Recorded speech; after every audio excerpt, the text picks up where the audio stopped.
આજે ધોરણ 12ના ગુજરાત બોર્ડનું જે છે પરિણામ આવ્યું છે સાયન્સ અને સામાન્ય પ્રવાહનું.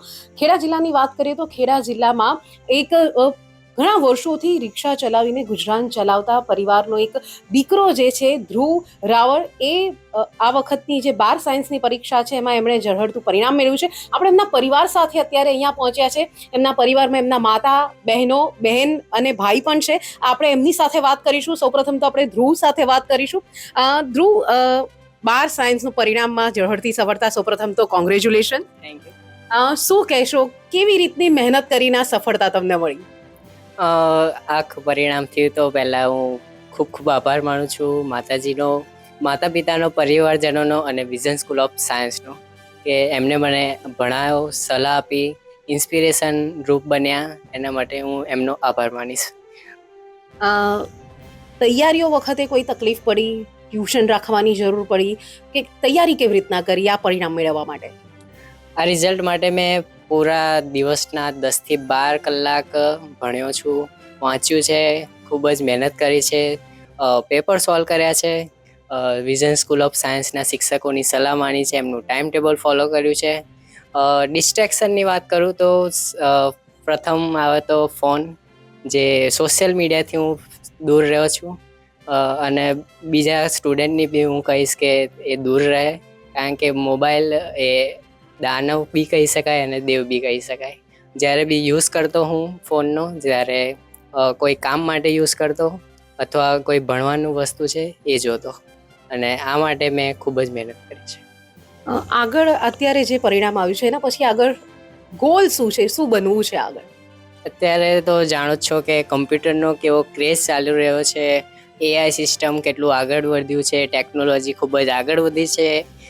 એને ધ્યાનમાં રાખીને જ મેં ડિસાઇડ કર્યું છે કે બીટેકમાં હું એડમિશન લઈશ અને કમ્પ્યુટર એન્જિનિયરિંગ બનવા માંગુ છું.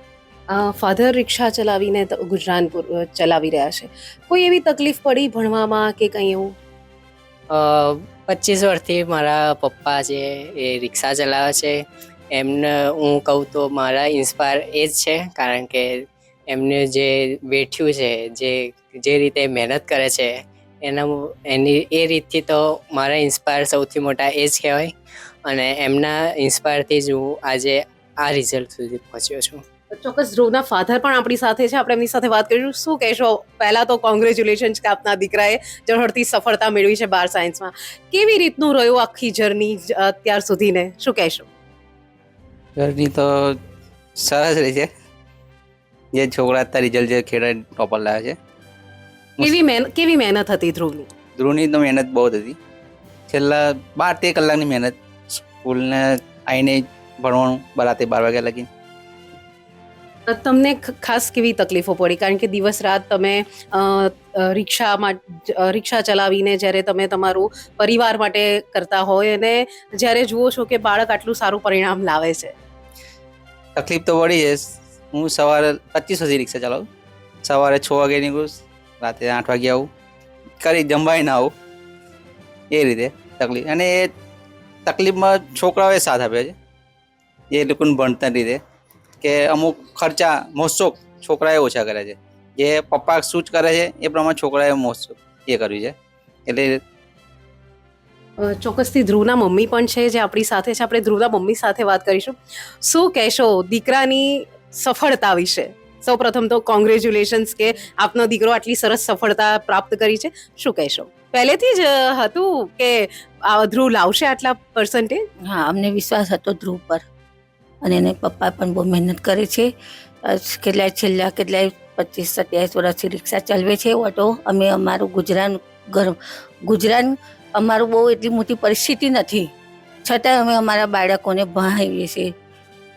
કેટલા બાળક છે તમારા? અમારા 3 બાળક છે. શું કરે છે તમારા અન્ય 2 બાળકો છે, શું કરે? મોટી બેબી M.Com કરે છે ટીજે પટેલમાં, અને મોટો બાબો અમદાવાદ CA કરે છે નવકારમાં.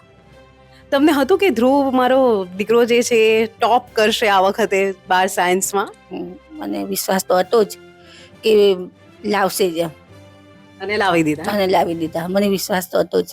અત્યારે બધાના ફોન આવતા હશે કોંગ્રેચ્યુલેશન્સ કહેવા માટે, કે કેવું ફીલ થાય છે તમને? બહુ સરસ થાય છે, સારું થાય છે કે અમારા બાબાનો આટલું રિઝલ્ટ આવ્યું, બધાએ જાણીને અમે અભિનંદન પાઠવ્યા એ અમને માટે અમારા માટે ગર્વ છે. ચોક્કસથી એમના બેન જે છે આપણી સાથે છે, શું કહેશો, કેવું લાગે છે કે મારો ભાઈ નાનો જે છે એ અત્યારે આટલી સરસ સફળતા એણે મેળવી છે?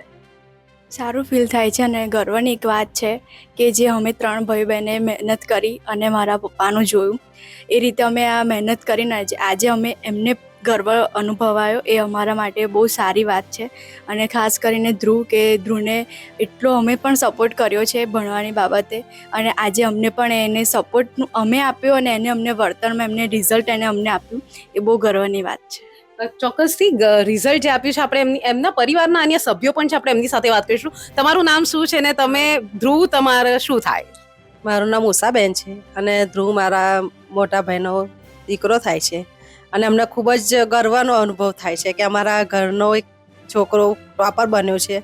અમારા માટે ખૂબ ગર્વની વાત છે અને અમારા સમાજમાં પણ ખૂબ અમારા માટે ગર્વ કહેવાય, કેમ કે ટોપર થવું એ કંઈ નાની વાત નથી. એમાં માટે ખૂબ મહેનત જોઈએ છે. બધા કેટલા ટ્યુશન ફી લે છે, પણ અમારા બાબાએ કે નહીં, ટ્યુશન ફી કે કંઈ બીજા ખર્ચા નહીં કર્યા અને મહેનત ઘરે જાતે કરી છે અને આ હાંસલ એને કર્યું છે. ચોક્કસથી જાત મહેનતથી એમણે આ ધ્રુવે જે છે આ રિઝલ્ટ મેળવ્યું છે. આપણી સાથે અન્ય એક પરિવારના, શું કહેશો, કંઈક તો કહેવું પડે કારણ કે ભત્રીજાએ તમારા ભત્રીજાએ દાદા થાવ છો, તમે દાદા છો, શું કહેશો? હરખ તો દેખાય છે તમારા ફેસ. એક અન્ય સવાલ કે આ તમામ જે પ્રમાણે તમે કહો છો કે આટલા વર્ષોથી રિક્ષા ચલાવીને પણ દીકરો અત્યારે આ મહેનત કર્યો છે, ટ્યુશન રખાયું નથી, તમને આમ એવું હતું કે મારું બાળક જે છે એ આટલું સારું પરિણામ આવી રીતના લાવશે નાનપણથી તે અત્યાર સુધીને દરેક ધોરણમાં જે પ્રમાણે એની એ કારકિર્દી રહી, શું કહેશો? નાનપણથી જે ફર્સ્ટ નંબર લાવતો હતો, એનું ભણતર તો હોશિયાર હતો, એટલે તકલીફ મને પડી છે, પણ હવે ભણતર પ્રમાણે એને ભણાવવા ગમે તે તકલીફ વેઠીને ભણાવતો પડે અને અત્યારે જે મુકામ પર આવ્યો છે એ મારી મહેનત એને લાવી છે. ચોક્કસથી ધ્રુવ જે છે એ ઝળહળતી સફળતા. ધ્રુવ કેટલા પર્સન્ટેજ આવ્યા છે 12 સાયન્સમાં? ઓવરઓલ પીઆર કહું તો 99.48, સાયન્સ પીઆર 99.81 અને ગુજકેટ પીઆર કહું તો 99.90 સાથે A1 ગ્રેડ મેળવ્યો છે. ગુજકેટની તૈયારી માટે કોઈ તકલીફ પડી, એની માટે કંઈ ખાસ સેશન્સ લેવા પડ્યા હોય એવું કંઈ? ગુજકેટ માટે તો MCQ આવે છે, એટલે રોજના DPP કરતો હતો, એટલે કોઈ તકલીફ તો નથી પડી. NCERT ક્લિયર કરી છે, એટલે ગુજકેટમાં કોઈ તકલીફ. તો એની માટે કોઈ અલગ ક્લાસ લેવાની જરૂર પડે કે જાતે જ બધી તૈયારી કરી છે? કારણ કે 12 સાયન્સના જે તમામ વિષયો છે એની જોડે જોડે ગુજકેટની પરીક્ષા આપવાની હોય છે અને એની પણ મહેનત ઘણી વધારે મહેનત જોતી હોય છે એમાં. હા, ઘણી વાર લાગે કે આ ટોપિક નથી સમજાતો, આના માટે ટ્યુશન જોશે, પણ એ અવોઇડ કરીને ઓનલાઈન અમુક ટોપિક જોઈ લેવા, સર જોડે ડિસ્કસ કરી લેવા, એ વધારે સારું લાગ્યું અને ગુજકેટ માટે થોડી વધારે પ્રિપેરેશન કરીને આ રિઝલ્ટ હાસિલ કર્યું. કારણ કે ઘણી વાર એવું થતું હોય છે કે 12 સાયન્સમાં તો પર્સન્ટેજ આવી જતા હોય છે, ગુજકેટમાં ઓછા આવતા હોય છે, ઘણા સ્ટુડન્ટ્સને એવું થતું હોય છે. તો એવા સ્ટુડન્ટ્સ માટે તમે શું કહેવા માંગશો કે ગુજકેટની તૈયારી પણ જોડે જોડે કેવી રીતના કરી શકાય? એ વિદ્યાર્થીઓ જે ગુજકેટમાં MCQ આવે છે, જે લોજિકલ બેઝ આવે છે, એના માટે હું એ જ કહીશ કે સ્ટુડન્ટ જે ટોપિક છે એને સમજે, ના કે એને ગોખી નાખે કે તૈયાર કરી દે. એનો જે કન્સેપ્ટ છે એ ક્લિયર રાખે તો ગુજકેટમાં આસાનીથી તમે સ્કોર કરી શકો છો. ચોક્કસથી જે પ્રમાણે ધ્રુવ કહી રહ્યો છે કે સફળતા પાછળની એની પોતાની મહેનત છે. 12 કલાક જેટલો સમય છે જે તેણે આ ભણવા માટે આપ્યો છે ને ત્યારે એને ઝળહળતું પરિણામ મળ્યું છે અને લોકોને પણ સંદેશ આપે છે કે ભણવા માટે સોશિયલ મીડિયા ખાસ છોડવું પડશે અને જે ટોપિક છે એને સારામાં સારી રીતે સમજીશું અને એ પ્રમાણે જો ભણીશું તો ચોક્કસથી ઝળહળતી સફળતા ધ્રુવ જેવી પણ તમામને મળશે. હેતાલી શાહ, ગુજરાત તક, ખેડા.